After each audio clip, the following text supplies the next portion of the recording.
صرف 3-4 مہینے ہوتے ہیں گرمیوں کے جدھر لوگ ان کا روزگار ٹورزم کی وجہ سے ہوتا ہے.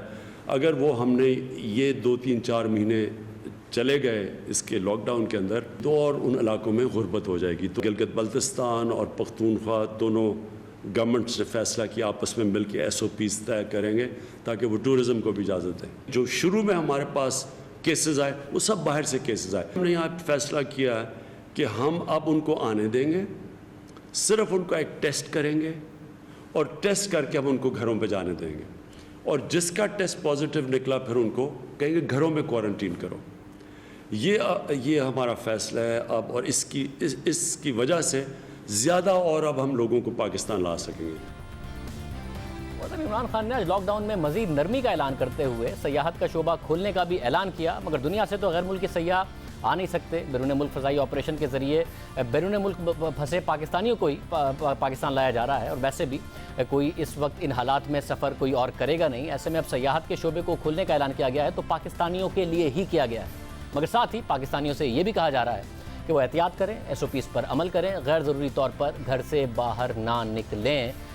تو گھر سے غیر ضروری طور پر باہر نہیں نکلیں گے تو سیاحت کے لیے کیسے نکلیں گے. ساتھ ہی وزیر اعظم عمران خان نے آج ایک بار پھر لاک ڈاؤن کی مخالفت کی. ان کا کہنا تھا کہ جس طرح کا لاک ڈاؤن ہوا ویسا لاک ڈاؤن وہ نہیں چاہتے تھے, مگر 18ویں ترمیم کی وجہ سے صوبوں کو اختیار تھا اور ان پر دباؤ بھی تھا.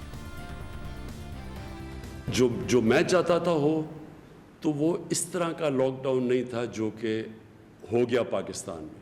اور ہوا کیوں؟ 18th امینڈمنٹ ہے, صوبوں کے پاس اختیارات تھے, وہ صوبے خود دیکھ رہے تھے, ان کو پریشر تھا. ہر جگہ ڈاکٹرز ایک چیز کہتے تھے, پیسے والے لوگ ایک چیز کہتے تھے, اور دوسری طرف ایک نیچے سے ایک طبقہ تھا لیکن جس کی آواز نہیں تھی. بدقسمتی سے جس طرح کا لاک ڈاؤن ہوا وہ میرے خیال میں اس نے بڑی تکلیف پہنچائی ہمارے نچلے طبقے کو.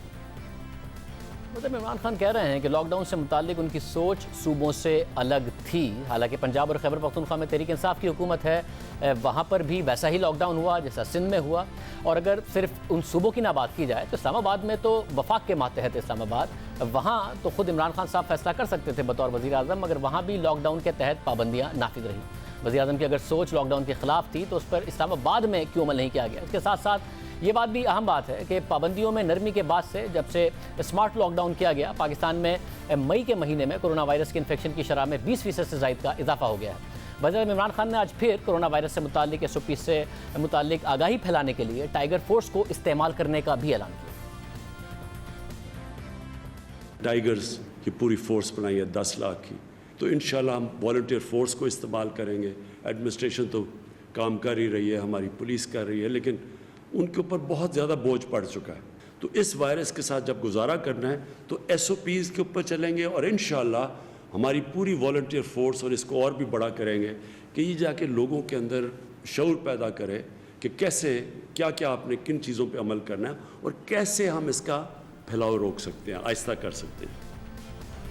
ٹائیگر فورس کے اعلان کو اب 2 مہینے سے زیادہ کا عرصہ ہو چکا ہے. وزیر اعظم آج بھی کہہ رہے ہیں کہ ٹائیگر فورس کیسے اپنا کردار ادا کرے گی. انہوں نے 27 مارچ کو ٹائیگر فورس بنانے کا اعلان کیا. 31 مارچ کو جو پرائم منسٹر کی کرونا ریلیف ٹائیگرز ہیں وہ فورس ہم اناؤنس کرنے لگے.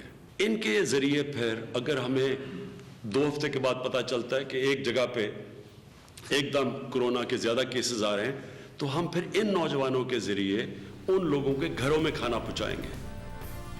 وزیر اعظم کے اعلان کے بعد کرونا ریلیف ٹائیگر فورس کی رجسٹریشن 31 مارچ کو شروع ہوئی. 4 مئی کو اسے باقاعدہ آپریشنل کرنے کا اعلان کیا گیا. خود وزیر اعظم جو آج کہہ رہے ہیں کہ ٹائیگر فورس کو اب ان حالات میں استعمال کیا جائے گا, انہوں نے 1 ماہ پہلے بھی بتایا تھا کہ لاک ڈاؤن نرم ہونے پر ٹائیگر فورس کیا کرے گی. آپ نے پھر لوگوں کے اندر یہ اویئرنیس پیدا کرنی ہے, آپ نے پبلسائز کرنا ہے کہ SOPs کیا ہے.